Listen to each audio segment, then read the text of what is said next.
भगवान दत्तात्रेय शीघ्र कृपा करने वाले देव की साक्षात मूर्ति कहे जाते हैं।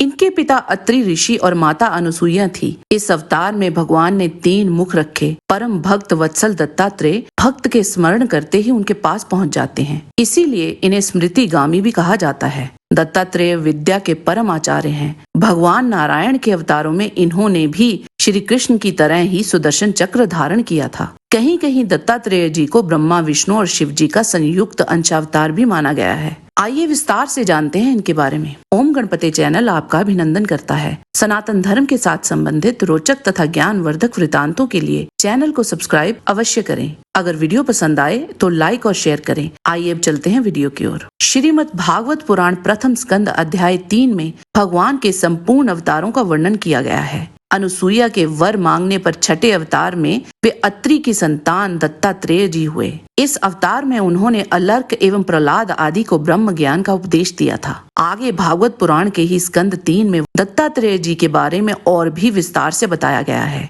इस स्कंद में विदुर जी श्री मैत्रेय जी से पूछते हैं, कृपया ये बतलाइए कि जगत की उत्पत्ति, स्थिति और अंत करने वाले इन सर्वश्रेष्ठ देवों ने अत्रि मुनि के यहाँ क्या करने की इच्छा से अवतार लिया था। श्री मैत्रेय जी ने कहा, जब ब्रह्मा जी ने ब्रह्म ज्ञानियों में श्रेष्ठ महर्षि अत्रि को सृष्टि रचने की आज्ञा दी थी, तब वे अपनी सहधर्मिणी के सहित तप करने के लिए ऋक्ष नामक कुल पर्वत पर गए थे। उस वन में वे मुनि श्रेष्ठ प्राणायाम के द्वारा चित्त को वश में करके 100 वर्ष तक एक ही पैर पे खड़े रहे। उस समय वे मन ही मन यही प्रार्थना करते थे कि जो कोई संपूर्ण जगत के ईश्वर हैं, मैं उनकी शरण में हूँ, वे मुझे अपने ही समान संतान प्रदान करें। तब ब्रह्मा, विष्णु और महेश तीनों जगतपति उनके आश्रम पर आए। उन तीनों का एक ही साथ प्रादुर्भाव होने से अत्रि मुनि का अंतःकरण प्रकाशित हो उठा। उन्होंने एक पैर से खड़े खड़े ही उन देव देवों को देखा और फिर अर्घ, पुष्प आदि पूजन की सामग्री हाथ में ले उनकी पूजा की और बोले,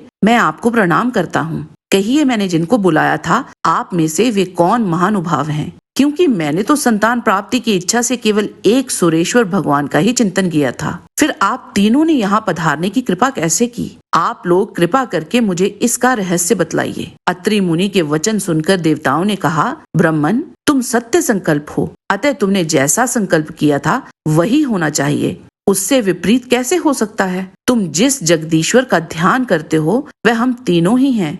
प्रिय महर्षि, तुम्हारा कल्याण हो। तुम्हारे यहाँ हमारे ही अंश रूप 3 जगत विख्यात पुत्र उत्पन्न होंगे और तुम्हारे सुंदर यश का विस्तार करेंगे। उन्हें इस प्रकार अभीष्ट वर देकर उनके देखते ही देखते वे तीनों सुरेश्वर अपने अपने लोगों को चले गए। ब्रह्मा जी के अंश से चंद्रमा, विष्णु जी के अंश से योग वेता दत्तात्रेय जी और महादेव जी के अंश से दुर्वासा ऋषि अत्रि के पुत्र रूप में प्रकट हुए और उनके जन्म का संपूर्ण वृतांत हमें विस्तार से मार्कंडेय पुराण में मिलता है। दोनों पुराणों में केवल वरदान मिलने में अंतर है और वह कल्प भेद के कारण आता है। मार्कंडेय पुराण के अनुसार देवों का एक महान कार्य करने के उपरांत देवों ने कहा कि वह उन्हें वर देना चाहते हैं, अपनी इच्छा अनुसार वर मांगो। तब अनुसुईया जी बोली, यदि पितामह और देवता लोग मुझे वर देना चाहते हैं तो ब्रह्मा, विष्णु और शिव मेरे पुत्र कहलाएं और मैं अपने पति सहित योग को प्राप्त हो कलेश से मुक्त हो जाऊं। अनुसुईया जी का ये वचन सुनकर ब्रह्मा, विष्णु और शिव आदि देवता एव मस्तु कहकर अपने अपने स्थानों पर चले गए। बहुत समय व्यतीत होने पर भगवान अत्रि और उनकी पत्नी के यहाँ सर्वप्रथम ब्रह्मा जी के तेज से रजोगुण युक्त पहला पुत्र हुआ जो सोम कहलाए। तत्पश्चात सतोगुण से युक्त भगवान विष्णु दत्तात्रेय जी के रूप में अत्रि मुनि के शरीर से उत्पन्न हुए। महादेव जी के अंशारूप तमोगुण से युक्त क्रुद्ध होकर दुर्वासा जी 7वें दिन ही अपनी माता के उदर से निकल आए थे।